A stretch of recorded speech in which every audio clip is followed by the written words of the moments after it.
How to fix our system detected that the device you are using is not secure. So if you see this message, our system detected that the device you are using is not secure, in GCash, follow these steps to fix it. Number one, restart your phone. Turn off your phone, wait 10 seconds, turn it on again. Number two, update your phone software. Open settings, go to software update, type or tap on check for updates and update if needed. Number three, update the GCash app. So open Google Play or App Store, search for GCash, tap update if available. Number four, clear GCash cache. So open settings, then go to apps, then select the GCache, tap on storage and clear the cache.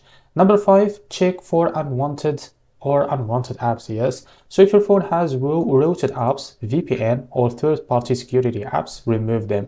GCache may block your phone if these apps are detected.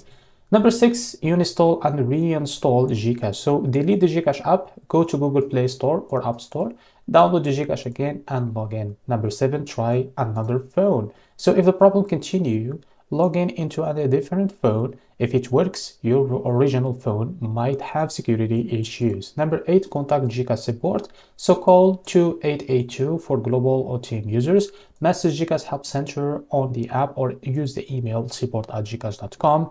Try these steps and GCash should be working again. So this is how to fix our system detected that the device you are using it's not secure. If you found this video helpful, please like and subscribe. See you next video.